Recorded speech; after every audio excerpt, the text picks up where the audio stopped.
साथियों नमस्कार। जैसा कि आपको विदित है कि मध्य प्रदेश में स्थानीय निर्वाचन के अंतर्गत आगामी नवंबर-दिसंबर माह में नगरीय निकाय के निर्वाचन और उसके पश्चात पंचायत निर्वाचन संपन्न होने हैं और इस प्रयोजन से राज्य निर्वाचन आयोग द्वारा यह निर्णय लिया गया है कि जिस प्रकार लोकसभा और विधानसभा के निर्वाचन इलेक्ट्रॉनिक वोटिंग मशीन के माध्यम से संपन्न कराए जाते हैं, उसी प्रकार अब स्थानीय निर्वाचन भी इलेक्ट्रॉनिक वोटिंग मशीन के माध्यम से ही संपन्न कराए जाए। इसके लिए राज्य निर्वाचन आयोग द्वारा ECIL के माध्यम से एक विशिष्ट मशीन का निर्माण कराया गया है। इस मशीन को स्थानीय निर्वाचन की आवश्यकताओं के अनुरूप तमाम सारी विशिष्टताओं को समाविष्ट करते हुए बनाया गया है। इस मशीन की कुछ विशिष्टताएं मैं यहाँ उल्लेखित करना चाहूँगा। सबसे पहले इस मशीन को एक निश्चित अनुक्रम संख्या दी गई है। लेजर प्रिंटिंग के माध्यम से उस अनुक्रम संख्या को इस मशीन पर मुद्रित कराया गया है। मैं यहाँ आपको इस कंट्रोल यूनिट के माध्यम से ये बताना चाहूँगा कि यहाँ लेजर प्रिंटिंग के माध्यम से एक विशिष्ट अनुक्रम संख्या यहाँ मुद्रित है और उस विशिष्ट अनुक्रम संख्या के ठीक नीचे बार कोड संख्या भी है, यानी कि जो इस निर्धारित कंट्रोल यूनिट को एक विशिष्ट पहचान देती है। इस मशीन में एक अतिरिक्त प्रोविजन भी निर्धारित किया गया है। इसके अंतर्गत इसमें रियल टाइम क्लॉक लगाई गई है। रियल टाइम क्लॉक जो कि इसमें लगाई गई बैटरी से संचालित नहीं है, बल्कि उस रियल टाइम क्लॉक के संचालन के लिए एक स्पेशल सेल इसमें लगाया गया है, जिससे यदि इस मशीन में बैटरी या पावर पैक नहीं भी है तो उस स्थिति में भी वह रियल टाइम क्लॉक निर्बाध रूप से निरंतर जारी रहेगी। और यहाँ मैं एक बात और स्पष्ट कर दूं, इस रियल टाइम क्लॉक के माध्यम से निर्वाचन की प्रक्रिया के दौरान होने वाले तमाम सारे घटनाक्रम समय के साथ लॉगिंग किए जा सकते हैं।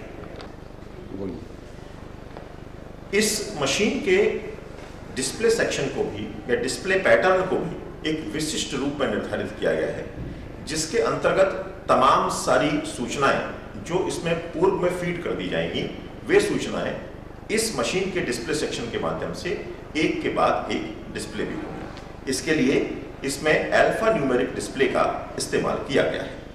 इसके अतिरिक्त इस मशीन में जो भी घटनाएं हो रही हैं, चाहे वो मॉक पोल हो, चाहे वो किसी मतदाता द्वारा मत देने की प्रक्रिया हो, चाहे किसी व्यवस्था के अंतर्गत मतदान को रोके जाने की प्रक्रिया हो, चाहे मतदान की समाप्ति की प्रक्रिया हो, तमाम सारे घटनाक्रम जो निर्वाचन के दौरान एक के बाद एक मतदान केंद्र पर घटित होते हैं, उन तमाम सारे घटनाक्रम को एक के बाद एक समय के साथ मशीन में लॉगिंग किया जाएगा और स्टोर किया जाएगा।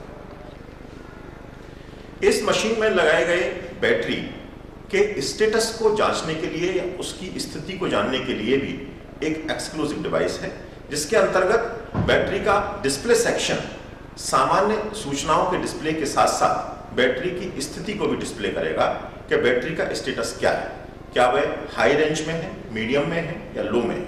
इसके माध्यम से जब भी कोई पीठासीन अधिकारी उस मशीन को लेता है तो बैटरी का स्टेटस चेक करेगा। स्टेटस के दौरान यदि वह पाता है कि बैटरी हाई लेवल पर है तो ही वह उस मशीन को मतदान केंद्र पर ले जाएगा। अन्यथा की स्थिति में बैटरी अगर मीडियम स्थिति में है या फिर बैटरी लोअर स्थिति में है तो ऐसी स्थिति में उस मशीन को वापस कर देगा और हाई बैटरी बैकअप वाली मशीन को लेगा और वही मतदान केंद्र तक जाएगी। इस मशीन में संग्रहित किए गए डाटा के मुद्रण की सुविधा भी उपलब्ध कराई गई है। इसके अंतर्गत इस मशीन में मतदान की प्रक्रिया, मॉक पोल की प्रक्रिया या तमाम सारी जो भी जानकारियां संग्रहित होती हैं, वे हम आवश्यकता अनुसार हम उनको मुद्रित भी कर सकते हैं। इसके साथ प्रिंटर को अटैच किया जा सकता है और उस प्रिंटर के माध्यम से तमाम सारी सूचनाएं हम मुद्रित करा सकते हैं। इसके अतिरिक्त इस मशीन में ऐसे मतदाता जो दृष्टिहीन हैं, उनको मत देने की सुविधा प्रदान करने के प्रयोजन से भी एक विशिष्टि निर्धारित की गई है। इसके अंतर्गत वे मतदाता जिस अभ्यर्थी को मत देना चाहते हैं उस अभ्यर्थी के सामने वाले बटन के पास ब्रेल लिपि में संकेत दिया हुआ है। उस संकेत को ब्रेल लिपि में जानकर वे मतदाता उस अभ्यर्थी को मत दे सकते हैं। यह विशिष्ट सुविधा इस मशीन में उपलब्ध है। इसके अतिरिक्त एक अति महत्वपूर्ण बात जो इस मशीन के संबंध में मैं यहाँ उल्लेखित करना चाहता हूँ वह यह है कि इस मशीन में निर्वाचन के दौरान संग्रहित किए गए डाटा को समानांतर रूप से संग्रहित करने के लिए एक विशिष्ट प्रविधि है जिसे हम DMM के नाम से जानते हैं, डिटैचेबल मेमोरी मॉड्यूल। इस डिटैचेबल मेमोरी मॉड्यूल को हम अभ्यर्थी सेट करने वाले खंड में लगाते हैं और जब हमारे निर्वाचन की प्रक्रिया संपन्न हो जाती है तो हम यह पाते हैं कि हमारा डाटा दो जगह संग्रहित हुआ है, एक तो मशीन में और एक DMM में।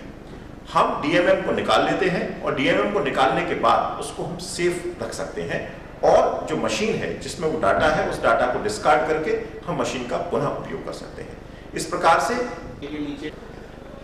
अब मैं मशीन की मूलभूत संरचना का जिक्र करना चाहूंगा। सामान्य तौर पर जो मशीन उपयोग में लाई जाती है उस मशीन की भांति ही इस मशीन में भी दो खंड हैं, एक कंट्रोल यूनिट और एक बैलेटिंग यूनिट। सबसे पहले मैं कंट्रोल यूनिट के जो आधारभूत संरचना है उसे स्पष्ट करना चाहूंगा। यह कंट्रोल यूनिट है। इस कंट्रोल यूनिट में सबसे पहला सेक्शन है डिस्प्ले सेक्शन। यह डिस्प्ले सेक्शन है। डिस्प्ले सेक्शन के दोनों ओर हम एक ओर ग्रीन लैंप और दूसरी ओर रेड लैंप देख रहे हैं। जैसे ही इस मशीन को ऑन किया जाता है वैसे ही मशीन फंक्शनल हो चुकी है, इस आशय की सूचना के लिए यह ग्रीन लैंप चलने लगता है और ग्रीन लैंप जैसे ही जलता है वैसे ही तमाम सारी सूचनाएं इस मशीन के डिस्प्ले सेक्शन में देखी जा सकती हैं।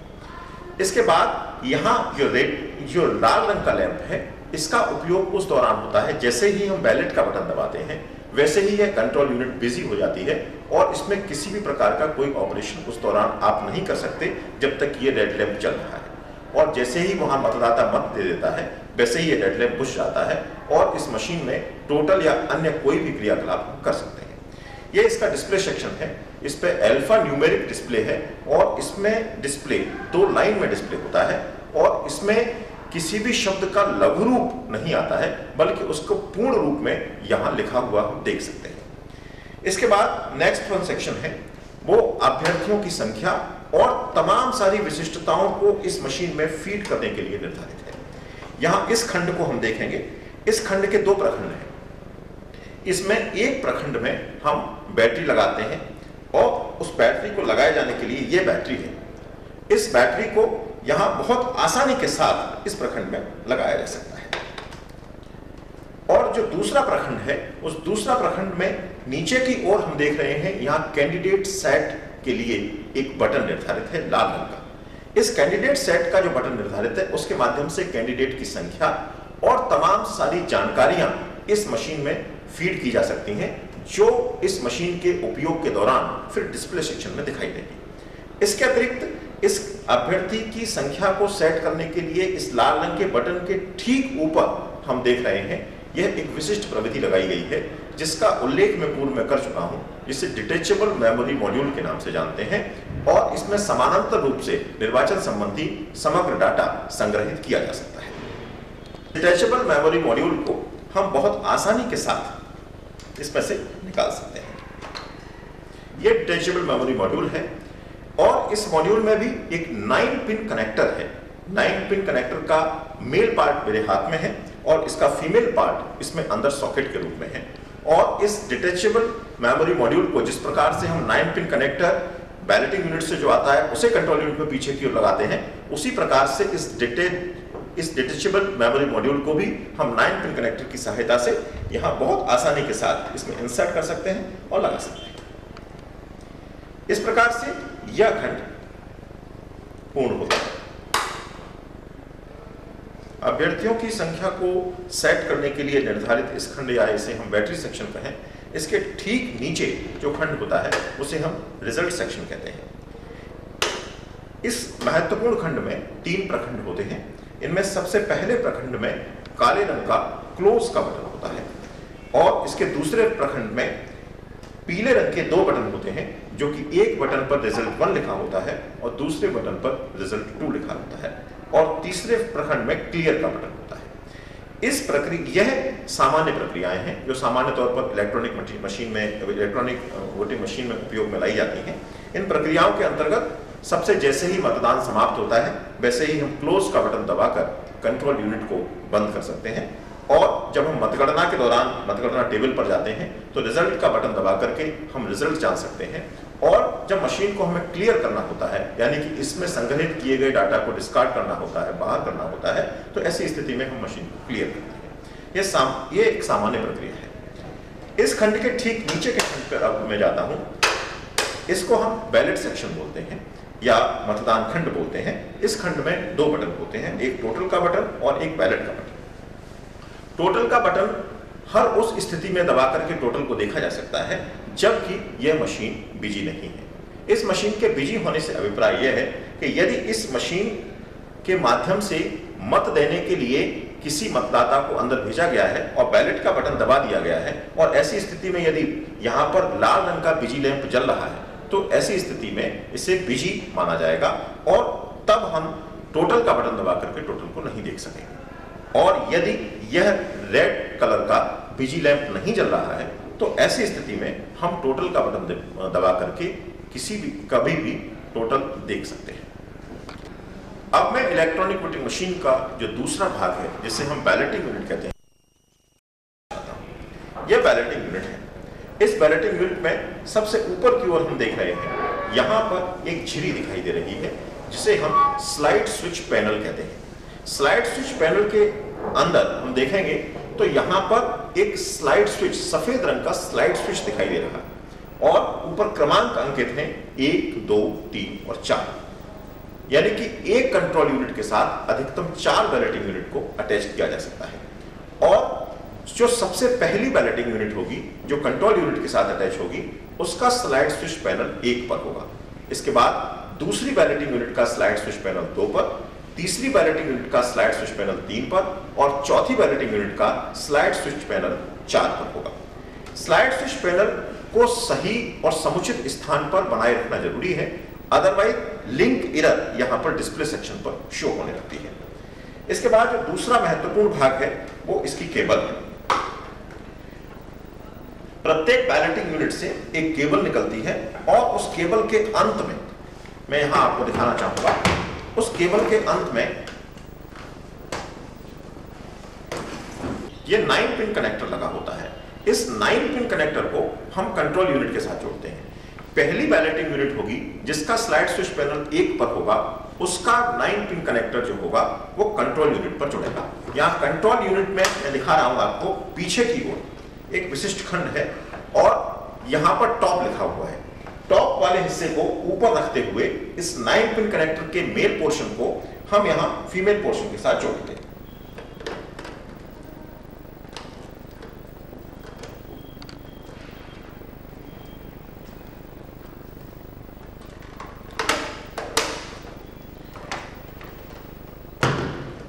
इस मैं यहां पर उल्लेखित करना चाहूंगा, यह बैलेटिंग यूनिट का रेडी लैंप है। जैसे ही हम कंट्रोल यूनिट से मत देने के लिए किसी मतदाता को अनुज्ञात करेंगे और बैलेट का बटन दबाएंगे, वैसे ही अंदर रखी बैलेटिंग यूनिट में ग्रीन कलर का लैंप जलने लगेगा। और जैसे ही ग्रीन कलर का लैंप जलने लगेगा, इसका यह आशय होगा कि अब यह बैलेटिंग यूनिट मत देने के लिए तैयार है, यानी कि इसका उपयोग मतदाता द्वारा मत देने के लिए किया जा सकता है।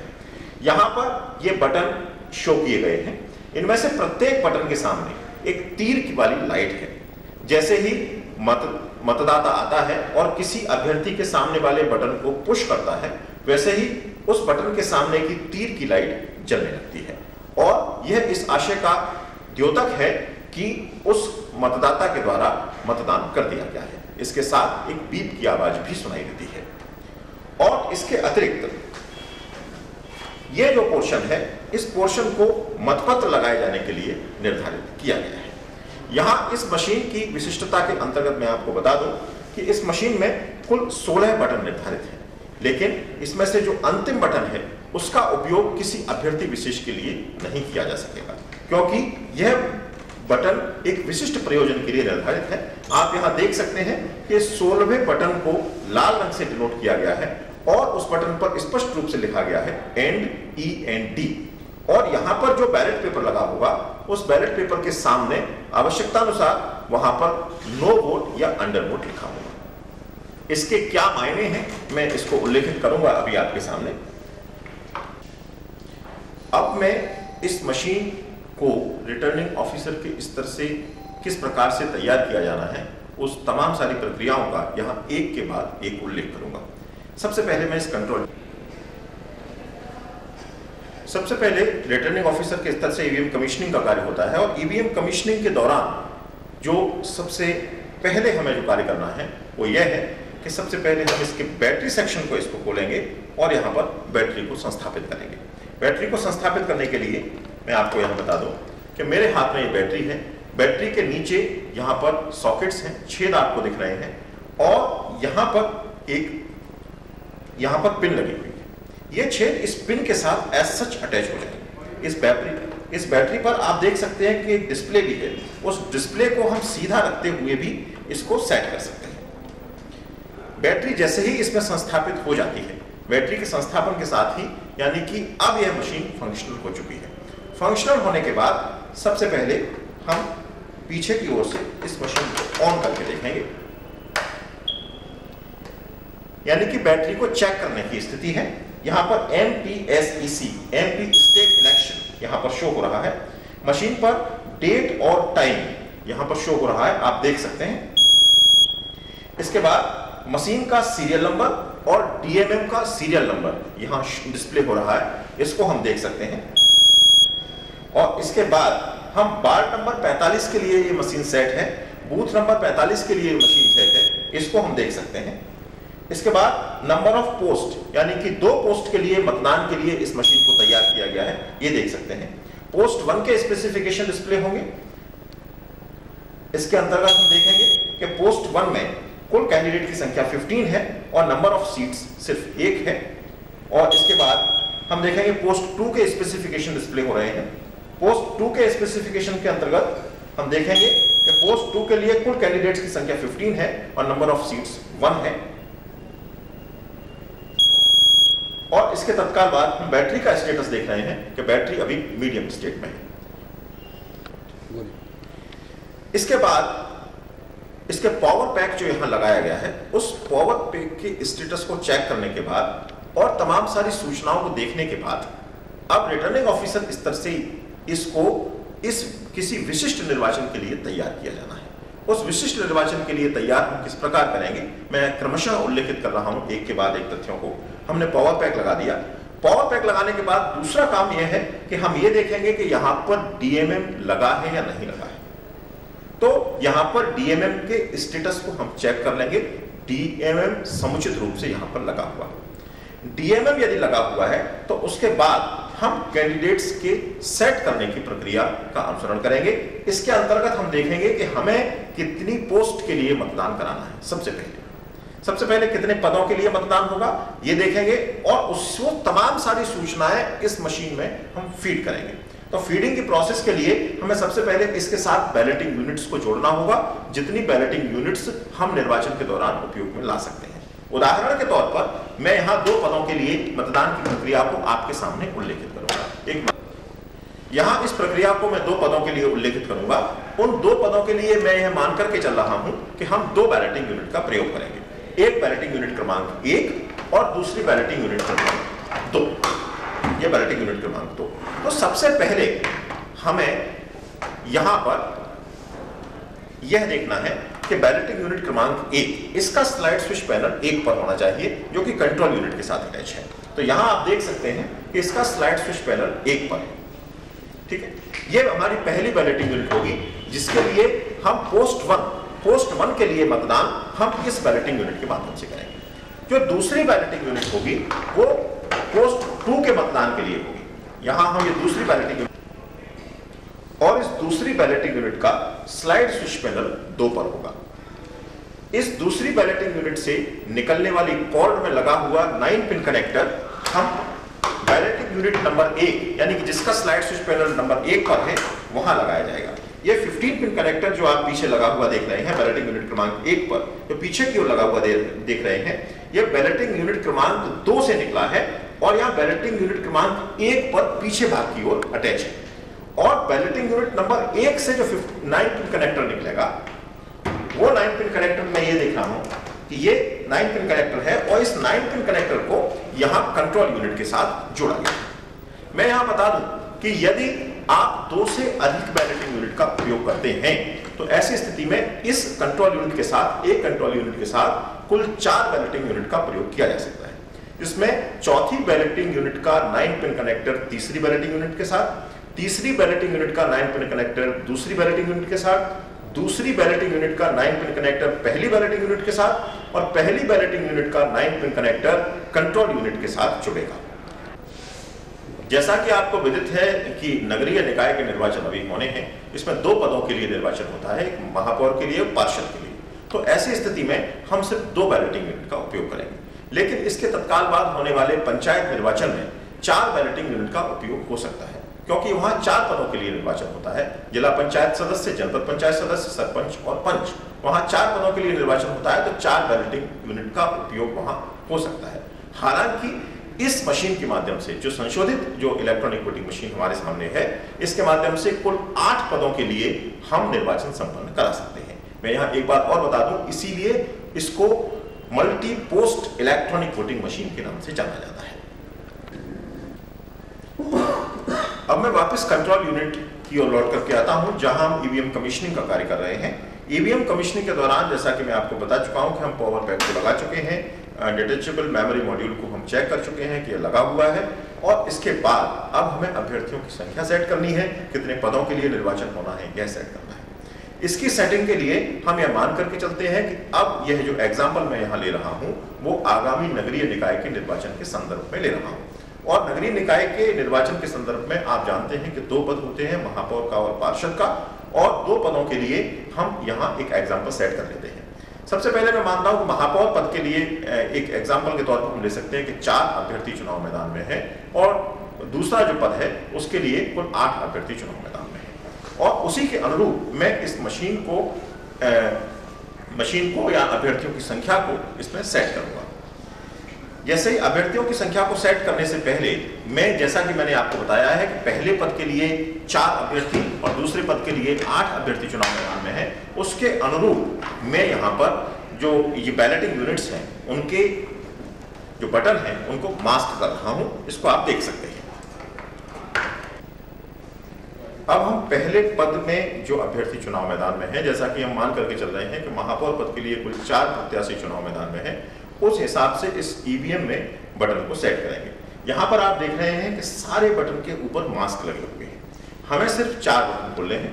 पहला बटन मैंने यहाँ ओपन किया, दूसरा बटन ओपन किया, तीसरा बटन ओपन किया और चौथा बटन ओपन किया। 4 बटन ओपन करने के बाद यहाँ पर सारे बटन पर मास्क लगे रहेंगे, और मैं आपको बता दूं कि अंतिम बटन पर भी मास्क लगा रहेगा जिस पर एंड लिखा हुआ है, या जो नो वोट या अंडर